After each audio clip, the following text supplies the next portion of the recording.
বিয়ের পরের জীবনটা মেয়েদের জন্য অদ্ভুত, সুন্দর হলেও অদ্ভুত।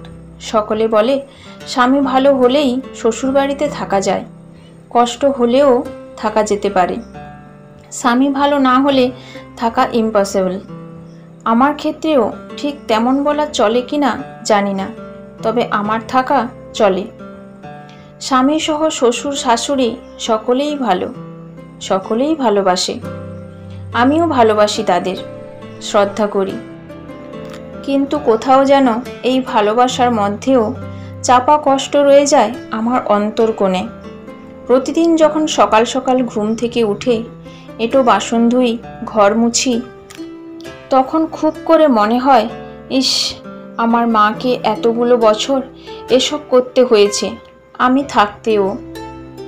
মা যখন সকালে ঘুম থেকে ডাকতো, আমি বালিশ কানে চেপে চুপ করে শুয়ে থাকতাম, উঠতাম না। এমনও দিন গিয়েছে মা অসুস্থ, আমি তবুও গভীর ঘুমে। মা বকাঝকা করেও কাজ করে নিত। কিন্তু আজ যখন নিজের ইচ্ছায় এসব করি, তখন বুক কেঁপে ওঠে, কষ্ট হয় মনে। তখন যদি মায়ের কষ্ট বুঝতাম, একটু সাহায্য করতাম, তাহলে মায়ের কষ্ট কমতো। শ্বশুরমশাই যখন অফ টাইমে বলেন, বৌমা চা দাও তো এক কাপ, তখন মনে পড়ে বাবা সকাল সন্ধে ছাড়া চা করতে বললেই চিল্লিয়ে বাড়ি মাথায় করতাম প্রথমে, তারপর চা দিতাম।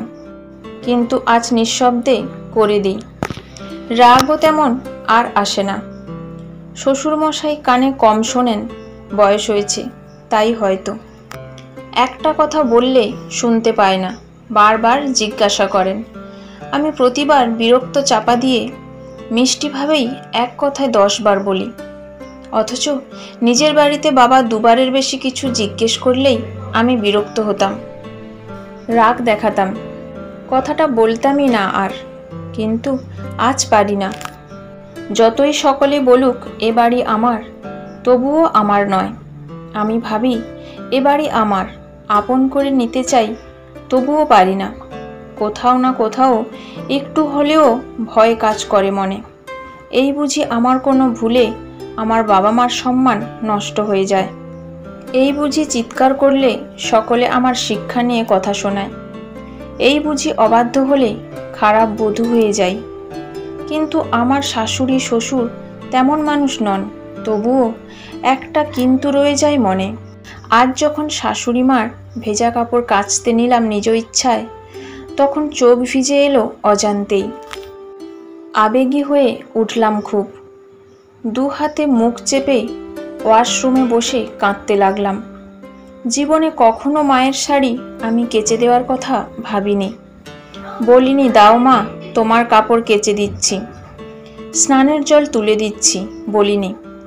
কখনো বলা হয়নি, অথচ সে আমার মা। আমার ছোট বড় সব আবদার রাখে, আমি তার জন্য কিছুই কেন করলাম না। তাদের কাছে থেকেও, নিজের বাড়ি হয়েও এত স্বার্থপর কেন ছিলাম তখন। এখন মনে হয় ছুটে যাই ও বাড়ি, মায়ের সমস্ত কাজে সাহায্য করে তার কাজ হালকা করি। কিন্তু এখন পারবো না। বুঝতে পারলেও এখন অনেকটা দেরি হয়ে গিয়েছে, সময় চলে গিয়েছে, আর ফিরে আসবে না। আমি বড্ড বোকা ছিলাম তখন, বড্ড বোকা।